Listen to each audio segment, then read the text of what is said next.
ladies and gentlemen. I'm Hon Leong, and I'm sharing about the PFI experience. I'm not an expert in any drone or AI or thermal, but I'm just sharing my journey as a CP and the pitfalls we meet, the challenges we made, everything, we will just share with you. Okay, so after the COVID, when the PFI first started, when we decided to go in, the first thing we do is upskilling of the staff. Even with the best technology, if your staff cannot catch up with it, it's useless. So first, we invest in the staff, and technology we use is either digital or non-digital. The strengths and challenges of PFI technologies, we group them into digital and non-digital. And also the last part will be the upcoming digital tools akan datang. Okay, to stay competitive, we have to upskill. So our existing RE, RTO then are first trained as facade inspectors.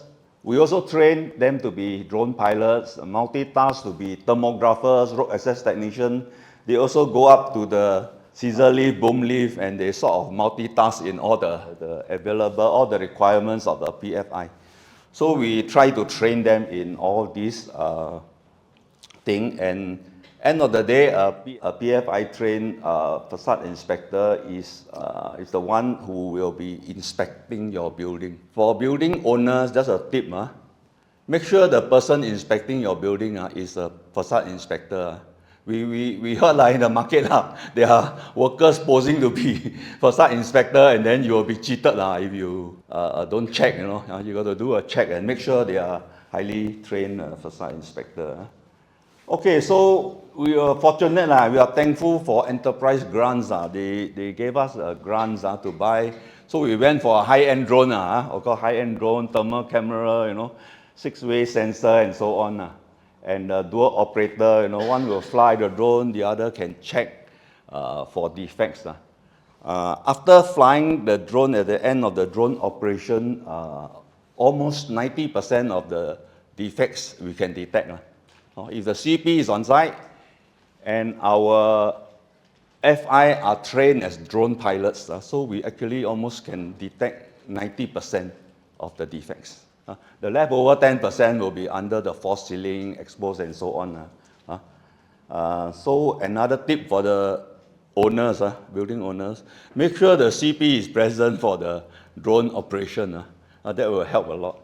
Okay, overlapping frontal shots, everybody say is good and so on, fine.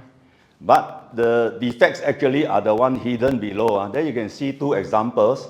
A frontal shot, you cannot see anything. From below, you can see the thing is cracking. Another one that is well hidden below, only when you pan the camera up to 45 degrees, you can catch the defect underneath. Another defect you can check is from the top looking down. For a residential property, you can see whether the aircon brackets are dislodged and whether the screws are badly corroded and so on. So not only frontal shots, you have to pan the drone to look up and down and so on. So effective detection, thermograph. So the drone is mounted with a thermal camera. So at that time we say, wow, good, we can do a thorough check of the building. We can add in the thermal camera, It's very effective for sand, cement, plaster surface. You can see the crack. I don't know whether you can see the crack there. The crack there, the AI can detect. The human also can detect. The CP, human, can detect. You can see the thermal anomaly up there that we circle. Both the CP and the AI cannot detect that. Only the thermograph can check. There's some thermal anomaly up there. So this assists us in deciding where's the area that we should focus on. Not only at the crack, not on the AI, but somewhere else, So I find this very good technology as a third layer check. Okay, there are some setback also for thermal camera. If you take a frontal shot on a highly polished surface, if you don't tilt it at a special angle, you will be inspecting the building behind you. The reflection, they actually reflect the building behind, and you find you are inspecting your neighbor's building. Another incident is this shop house that we are using the drone. We took a drone shot. Good thing it was in the afternoon. You see that figure there? The camera is so powerful, the thermal camera, that it actually pick up the FI flying the drone standing there and pick up his thermal signature. But if this at night, you'll be a bit worried if you take the picture and then something appear there. So that shows how powerful the thermal camera is. Okay, but we cannot include the thermal camera in the quotation. Now, what's the reason? Such a good tool, right? So in the early days, I put it in the quotation, and I sent it to the owner, and the owner said, is this mandatory? I said, no, that's not mandatory yet. And they said, okay, if not mandatory, take it out, give me a discount instead. No? So after that, I stopped putting in, I stopped offering thermal camera already. I put it under the optional list. After that, the next 3 years, it still remain in my optional list. Nobody wants to do. They just take it as a supplementary check and not mandatory. Since not mandatory, don't want to spend money. So it's a good tool, but didn't manage to use it. Okay, challenges of drone technology. Loss of signal in gaps between high rise. You can see the signal bar dropping, and then you get worried. You quickly bring the drone up. And flying restriction from various authorities. Certain area cannot fly, and so on. Same, cannot include using of drones in low-rise PFI code. Some low-rise building owners are very resistant to drone. They don't want to pay extra.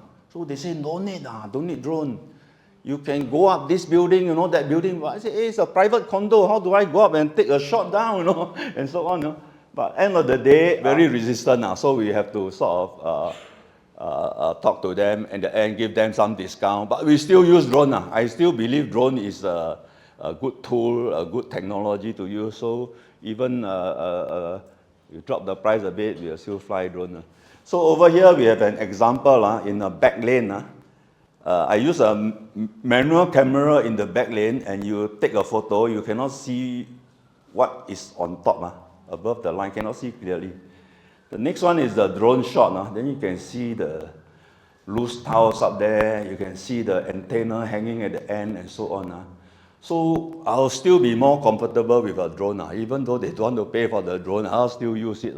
Challenges is the expensive to develop AI. AI platform is quite expensive to develop. Most CP, I think we don't have the money to develop.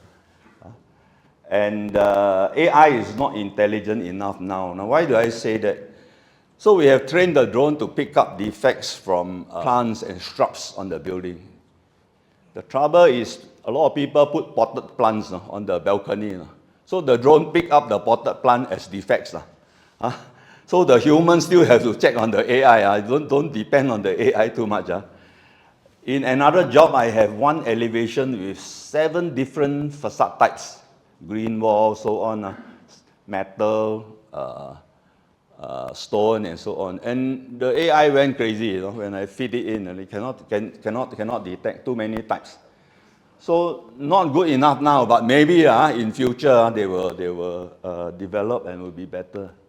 Okay, all these challenges about drone technology, a lot of flying restriction. Once I apply for a permit near the Istana, and then the police turn it down. But after appeal, they're okay, they allow.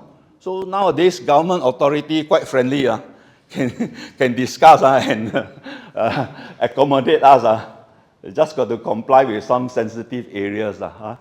So like I mentioned, the drone in high rise, sometimes they just give them free of charge, but we still use the drone to fly. It's just the various tools that we use. The various tools that we use. A building owner can actually use it and check. Moisture meter more than 30%, go and check your false ceiling. It's about to drop already, okay? Hygrometer, humidity more than 90%, watch it, right? Heads up. And then all the other tools that we use for the pull-out test. For false ceiling, just now my friend mentioned false ceiling dropping. We also do false ceiling suction test, pull-out test to verify the integrity. You cannot tell people, say, hey, it looks okay, You got to put a number to it. So similarly, this is a stage 2 job where the tiles are dropping off the building, and we cannot say, I think it looks all right, So we actually worked with BCA during that time and come up with a number. And I actually did a jig. I built a jig and then put on the hydrojaw, and then I do pull-out tests on the high-rise cladding. This is got to be careful. If you pull out the cladding, if it drop down from 20 stories, it's quite serious. So you really know what you are doing before you do pull-out job. Okay, this is not my job. This is actually what I'm looking at in future upcoming. Information from Novapic, they are working on some to combine the technology. Right now, it's very disjointed. The drone will take one set of camera images, then the facade inspector will take another set, and then to marry them together, and information get lost. And as the Spider-Man come down from the building, they actually don't know which floor they are on. It's very hard then to see. So sometimes they will pin the images wrongly. So this one will take care of all this. And this is what they have come out, and I'll be sort of working for them to join up all the technology to make it more easy to use. The dream is to just press one button and then the report come out. That's the best. Okay, with that, thank you.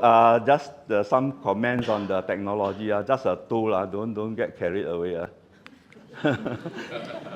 Okay, thank you.